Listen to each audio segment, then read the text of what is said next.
les variables quantitatives, on va voir ensemble que le graphique à construire, ça s'appelle un polygone de fréquence.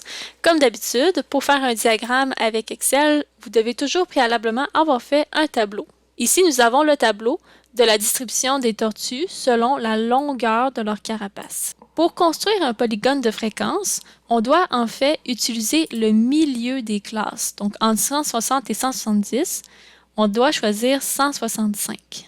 Donc, pour le polygone de fréquence, on doit faire un petit tableau de travail qui va comprendre tous les milieux des classes.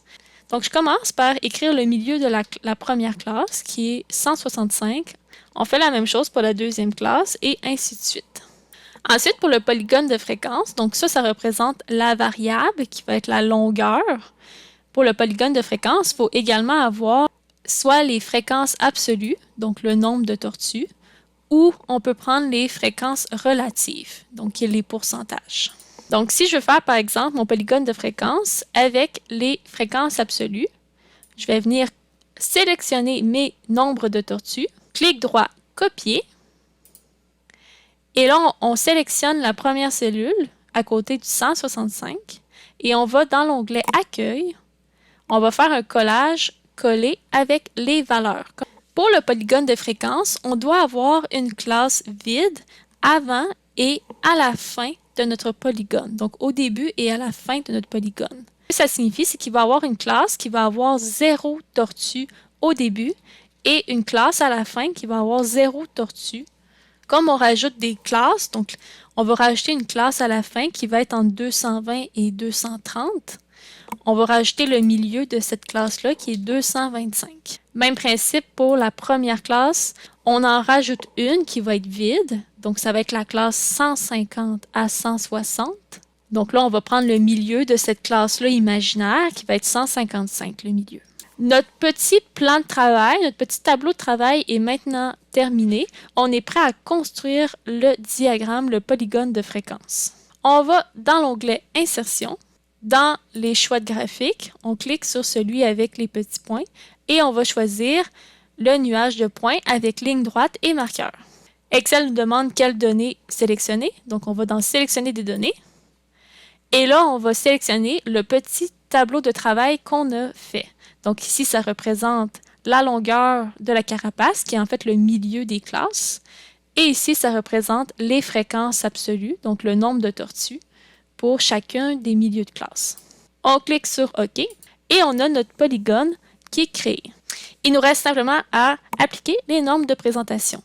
Donc, on enlève les deux quadrillages. Ensuite, on va venir ajouter les étiquettes de données, donc les nombres qui vont apparaître au-dessus. Donc, ajouter un élément du graphique. On va dans Étiquette de données et on choisit Au-dessus. Ensuite, on va ajouter le titre des axes. Ajouter un élément du graphique. Titre des axes, horizontal.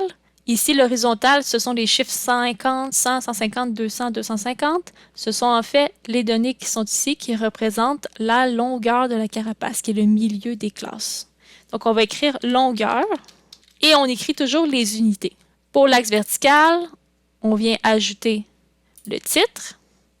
Ici, le titre, les chiffres que vous voyez ici, représentent en fait le nombre de tortues, donc les fréquences absolues, d'où le titre nombre de tortues. Ensuite, on peut faire la mise en forme des axes. Donc ici, pour l'axe vertical, ça serait bien, on a la ligne qui est créée, mais ça serait bien d'avoir nos graduations. On clique sur l'axe et là, dans l'option d'axe, on choisit graduation. On peut choisir dans le type principal à l'extérieur. On fait la même chose, mais avec l'axe horizontal. On sélectionne l'axe.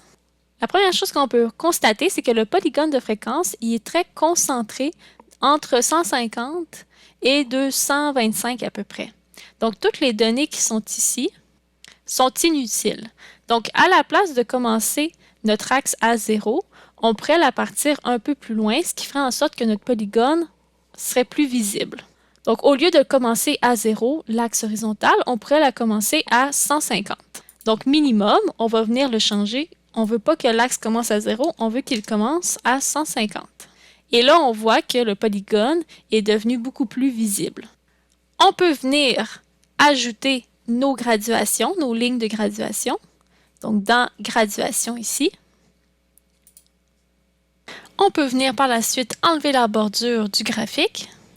On clique sur le graphique, on choisit aucun trait dans bordure. Et finalement, il nous reste à écrire un titre convenable qui est exactement le même titre que celui du tableau. Comme le titre est un peu gros, on peut venir le diminuer sa taille et l'aligner à gauche puisqu'il est sur plusieurs lignes. Il nous reste simplement à mettre le titre du graphique en dessous. Donc, on le déplace manuellement sous le graphique. Et ensuite, on remonte la zone de traçage. Et voilà, vous avez terminé la construction de votre polygone de fréquence.